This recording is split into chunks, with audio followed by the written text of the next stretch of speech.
Welcome to Women Building Women, the podcast with the purpose of driving out animosity amongst women. I am your host, Samantha Tshegofatso, and it only makes sense for the first episode to be centered on animosity.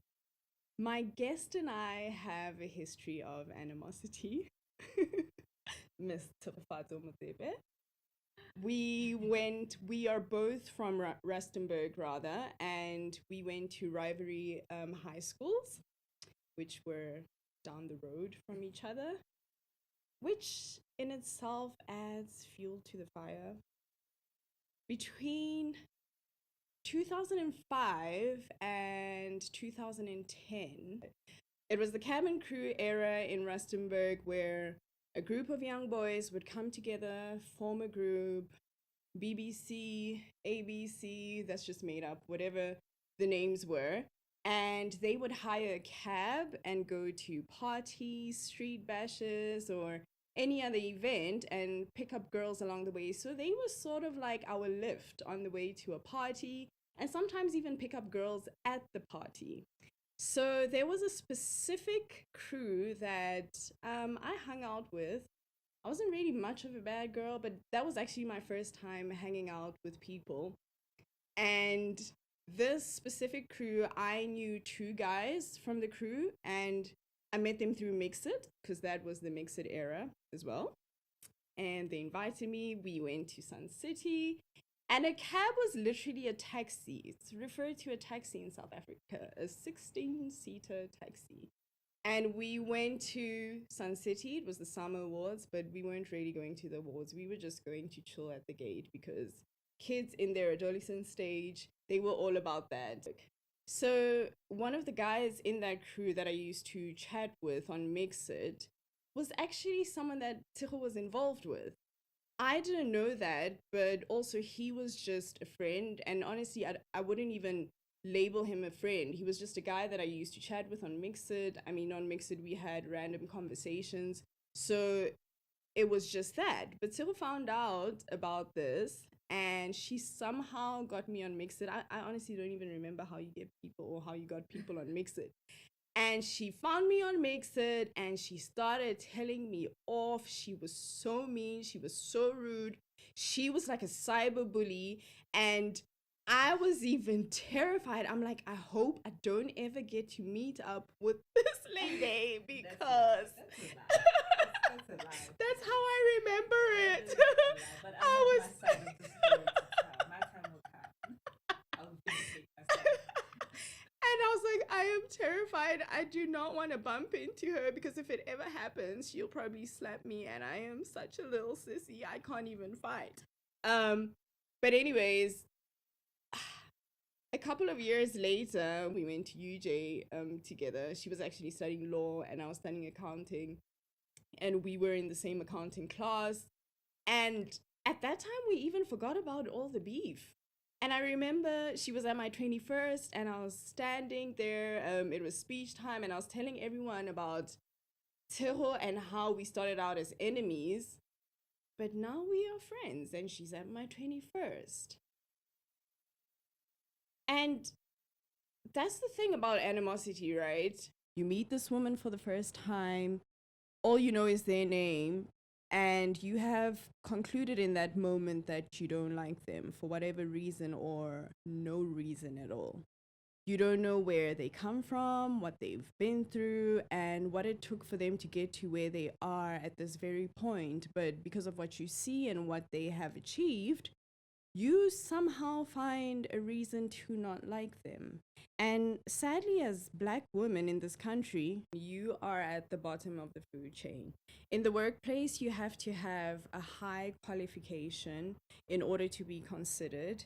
You work 10 times harder than the average person in the workplace who is not your color. And I do not mean to make this a racial thing, but this is my experience as a Black woman.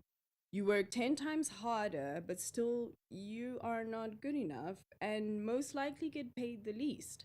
In instances of going to a retail store or shopping center, you find that the cashiers are much more friendlier to women of other races, refer to them as ma'am or friendly, have a big smile. And when it's your turn, they have an attitude and you have no idea why, because you haven't said or did anything to offend them. And I get instances where I literally cross my fingers and hope I'll be assisted by a male or I'll be assisted by a woman of another race, because unfortunately I do not receive the same treatment or love from women of my race. Then there's low-key discrimination amongst women from different ethnic groups. I think I am guilty of referring to Xhosa women, for instance, as loving money. And then you just get like Zulu women who don't understand Tswana women and they will not speak any other language. They just expect you to understand their language. But there's just this animosity or discrimination that we have amongst each other from different ethnic groups. And even as South African women, we also discriminate against women outside of South Africa, even though being within Africa. So Zimbabweans, like Congolese women, Nigerians, we are so discriminatory towards them because we probably perceive ourselves as better, as much as we're not a third world country. I mean, first world country, my bad. But we perceive ourselves as better than other countries on this continent.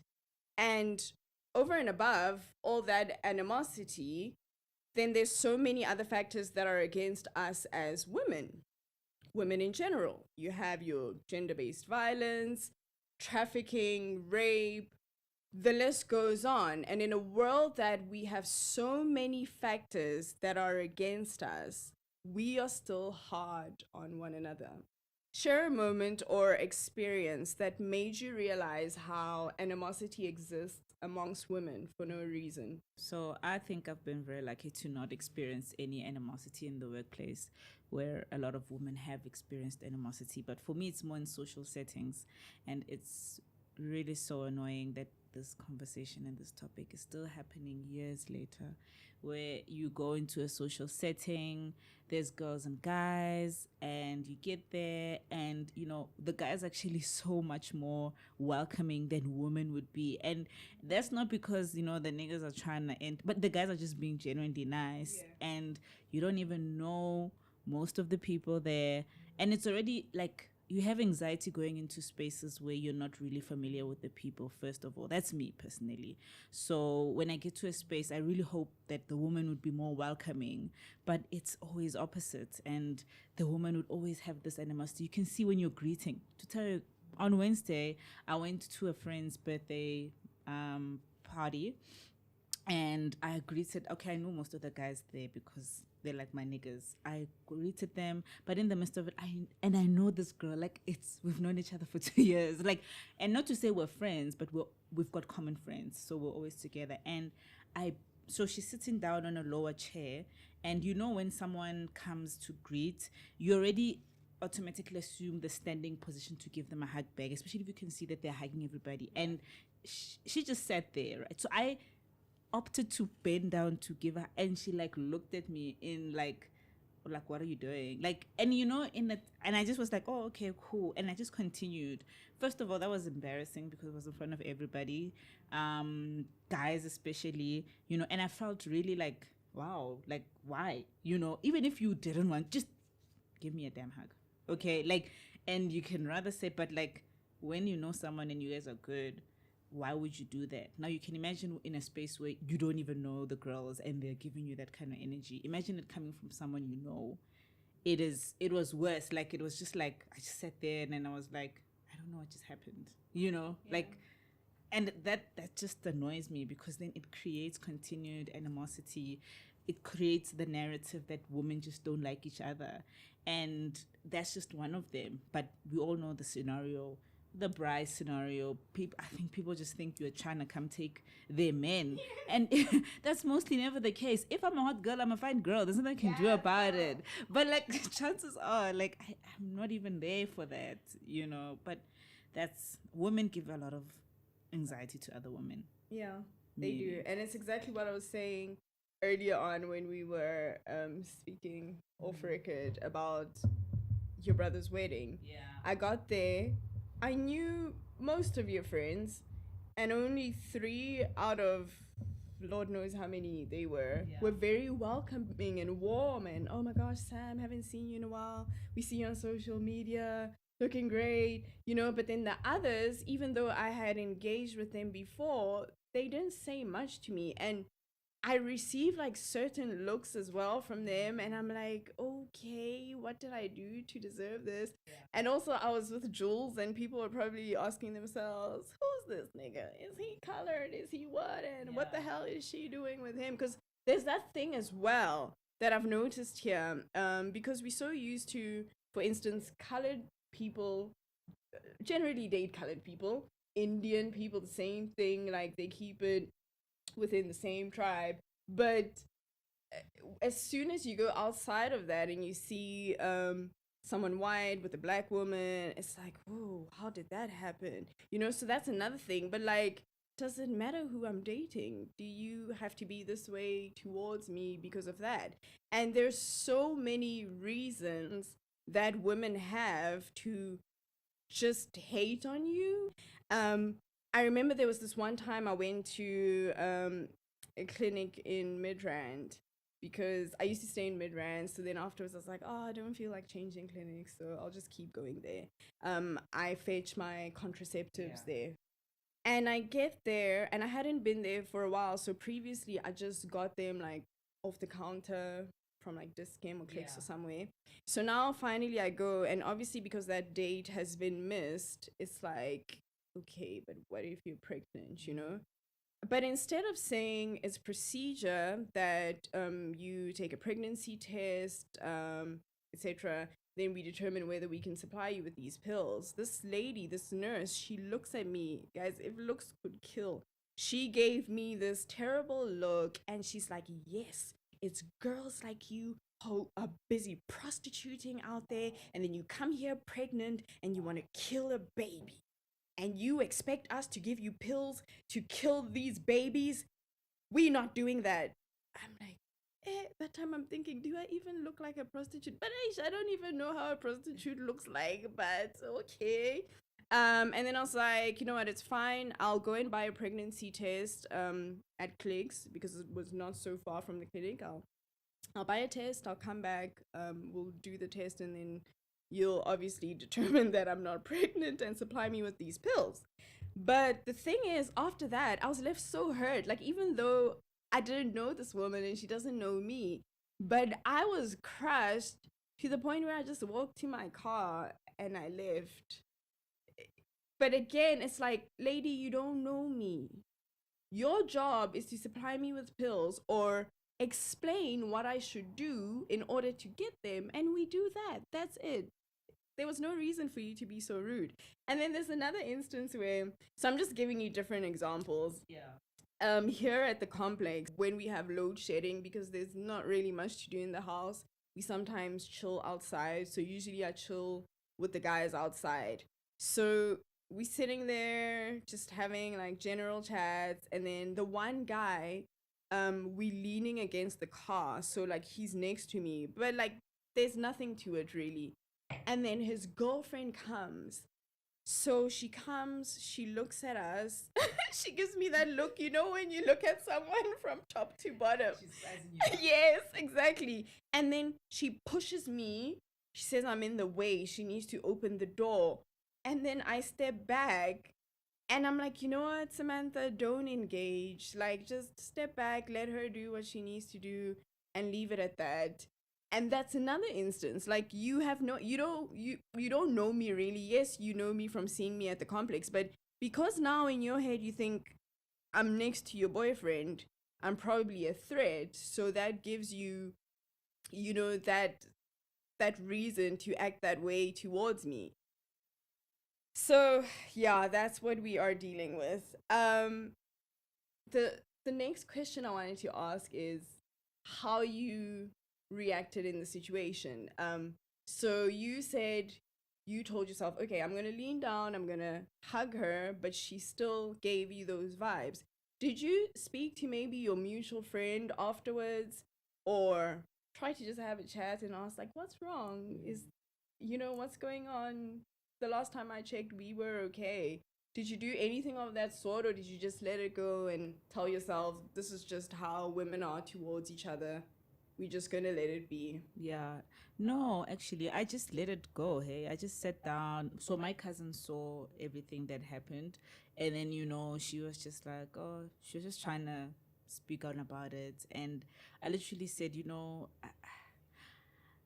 I just don't think that was necessary. And I always felt like in scenarios like that before, even with the one of you saying the girl pushing you out of the car, and then you just sat there and you just didn't do anything. Like, sometimes you get tired of being the bigger person, right? Like, whereas you're just going to let people do whatever they want to do and you're not going to react. But, sometimes you really want to say, but bro, why are you doing that? No, seriously, like sometimes you just want to be like, why are you doing that? You want to question someone because they feel so comfortable doing that to you without reason. I'm just saying, like, without reason, just why would you do that? So I just sat there, and I really do, in a lot of instances, I find myself questioning my reaction to things after the fact. Like, maybe I could have reacted like this. Maybe I should have done this, because then they would question their motives when they do it to someone else in future, right? So maybe there's a lot of me who just don't react. We feel as if I'm the bigger person. This narrative of being the bigger person must die. Sometimes you must meet people where they are. If they're at the bottom, you must go bottom. Do you understand? But just make sure you know your story when you're going bottom, okay? When you're going low, just know your story. But I think sometimes people don't respect each other. Women don't respect each other out there. And when you can come into a space, like even today, I met your friend today for the first time, and it's only been great vibes. I loved that. Like, I heard you guys having a chat, and I got so excited. I'm like, I love it when friends of mine who don't know each other come together and they vibe. Ooh, it gets me so excited. 100%. It's a good vibe. This is one of those things of like, if she's your friend and I'm your friend, dude, we've got a common friend. Really, I know what you like. I know you're not gonna bring someone who is not a cool person. So why are we not get, like, it doesn't make sense. You understand? Yeah. But I think women just don't like each other, and I'm going to repeat this narrative, especially women who think you're in competition for a man. I'm saying in work, I've never even experienced it. I truly believe you're there by merit. Why can't life be like that? I'm here because I'm who I am. Take time to get to know me if you really want to start having your own thoughts about me, because that's based on what? Exactly. Like what I said about animosity being based on the unknown. Mm-hmm. Usually people who tend to hate on you, like the girl bumping into me, she doesn't know me. She doesn't know why I was there. She doesn't know what I'm about. But because of one little reason, she's like, I hate this girl. She needs to get out of my space. And it's something that we don't understand. You and I, you are my friend because you and I are very similar. Mm-hmm. We have the same thought process. We have the same morals. We believe in the same things. And that's why we don't get why women do this to each other. And we try to uncover that, get to the bottom of that. And I would love it if people who are viewing or listening would drop a comment and let us know that, hey, actually, I felt this way towards another woman because of X, Y, Z, or I'm dealing with my own internal demons, which make me lash out and react a certain way towards other people in general. So have you ever been in a situation where you felt threatened by another woman? No. I love that. She's giving me no content. Absolutely no content for this question. No, like, I think if anything, I've been inspired by a lot of women. And in a sense, like, if I look and I see, I'm like, oh, wow, Sam is just doing the most, she's telling me that she's going after her dream. She's going for school. Like, that things motivates me to want to be a better person. And that's the closest thing for me to say I'm being threatened. I'm just threatening by myself to say, why am I not doing the most like other women are doing? I'm just really inspired by women, really, fully, completely. And if I've decided that I don't like you, I don't like you. And that's just on period. But I won't feel threatened by you. And I won't like you mainly based on how you treat me. Right? Like, I truly don't believe if you're being kind to me, if you're being cordial, you understand, I'm going to give you my best. I'm gonna be the kindest person to you. I'm gonna do whatever is needed to make you feel comfortable. But if you're gonna make me feel like, like shit, I'm sorry if we're allowed to swear, but if you're gonna make me feel It's a podcast. It ain't radio. Ain't no e-casa here. if you make me feel like shit, and I'm gonna give it back to you. And I just wanna circle back to your last statement before this question. I think when you said we are friends because we've got similar backgrounds, similar morals. I think a lot of how we act as adults is a result of how we grew up as children. And there's some women who come from households where their mothers tell them that it's a doggy eat world out there. You need to hustle for yourself. You are basically in competition with every other woman out there. There's a more beautiful woman than you. There's a more beautiful woman, a woman who's got a better body than you, who's got more money than you, who's got a better boyfriend than you. So you better do whatever you need to do to make sure that you're at the top. Now that involves being conniving, going after someone else's man, trying to do just unnecessary things to bring you down so I can bring myself up. And that's not how it works. There's just so much to, like, the pie is huge. The pie is completely huge. Like, if we could just get that mentality out that me and Samantha are competing. I mean, even tomorrow, if I decide to start a podcast, the pie is so huge. It should definitely be like, girl, what do you need help with? Let me assist you. Because we're not going to be competing. We're never competing. We're just improving and helping each other become the better version of ourselves. And that's what men do. They get it right. Yes, totally. They get it right. Totally. Amen. Girl, there is no comeback. Oh my gosh. You said it. And honestly, like you're saying, there is enough space for all of us to exist. And that is something that women need to get and women need to understand, because at the end of the day, if you are more prettier than me, then what? Am I gonna die? Am I losing breath? Like, did I stop breathing? Like, what is the worst thing that can happen from you thinking that another person is more better than you in a certain aspect? But like you said, there is enough space. Men are doing it so well, and also people in other religions as well are doing it so well. Like the Jewish community are so for each other. They have each other's backs, and that's why they are thriving in this economy. They are doing so well because they have each other's backs. But in other ethnic groups, in other cultures, like, it's all about bringing each other down, and that doesn't help with anything. Like, it's always like a thing of, okay, once I have brought this person down, if there's such a thing, then how has that improved my quality of life? There's nothing. There really is nothing. And what I was going to ask you next was, where do you think the animosity stems from? And you touched on that. You said upbringing, the way you were raised, what your mother told you, what your aunt told you, what your elders told you, because they come from a time that is very different, a time where they have felt the need to be competitive, especially because resources were so limited, especially for us who are referred to as previously disadvantaged people. So it's like, this is the field, there's X amount of resources, and you need to get out there and fight for that. But this is a different time. We are living in a totally different time where, like I said, I will reiterate, there is enough space for all of us. Can I just share a sad story? So, everybody knows this term, pretty girl privilege. And a lot of people, people who grew up being pretty in high school, like, you're already the pretty girl in high school. When you come to varsity, you're already the pretty girl. So they have that. I also can't relate. No, you were never. Please don't say that. You were never. But there's just that thing, that stigma, that thing of people, you always being the pretty person. So when you go to varsity, and it's actually someone that you do know, but I won't mention any names.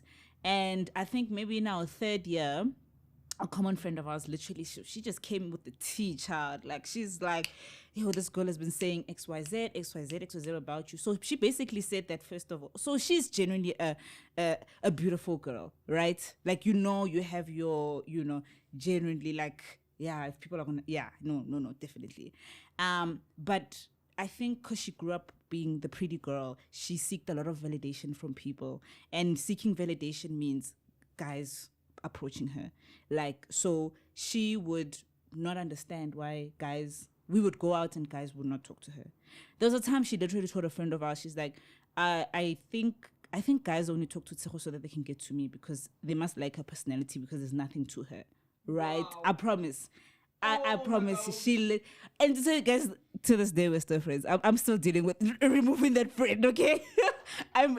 But she literally said that guys only talk to me because I've got a good personality. And she literally got like, she gets offended. Like, there was this other close friend of mine, he's a guy, and then he liked one of my other friends, and she found out, so she liked him for a very long time. Like, she been throwing bones. The nigga was not feeling it. Like, nah, I'm not. And so she found out that he was dating one of my, like, they were like not dating in a way, but they were hanging out, getting to know each other, hoping to be in a relationship, but it never worked out.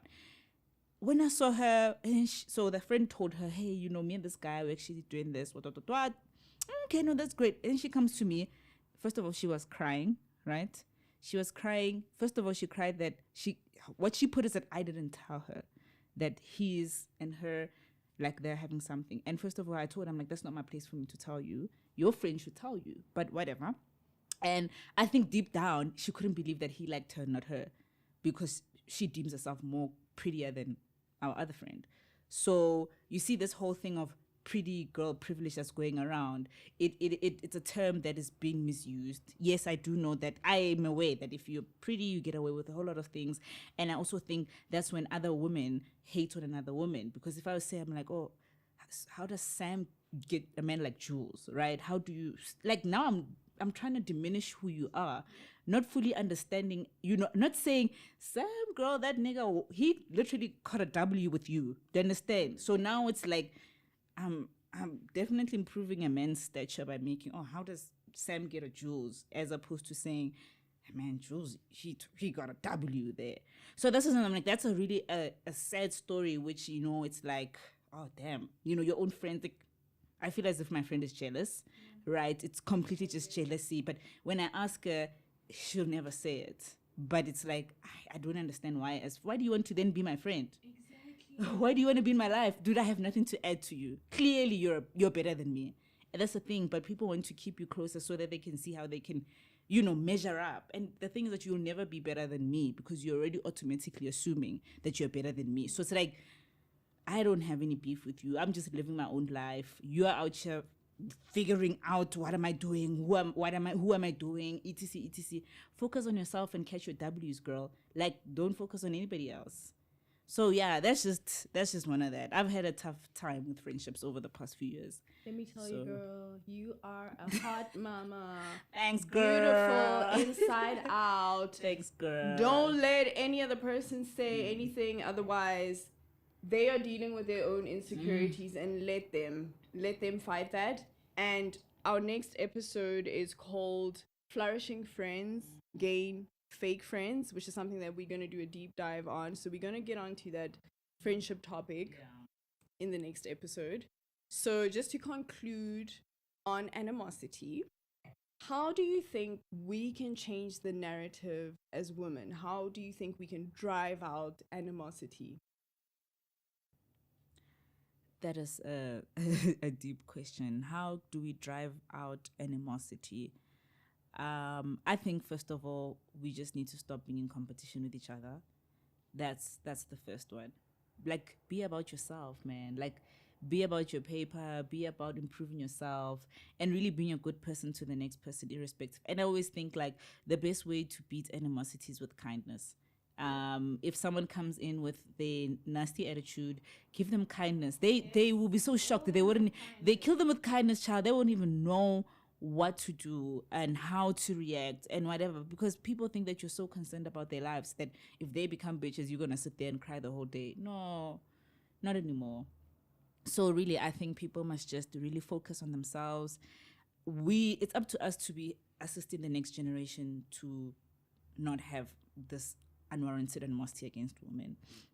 Platforms like yourself that you have started is all about building women, and it needs to start from a very young age. There's no competition. the pie is so huge. Everybody can win, literally.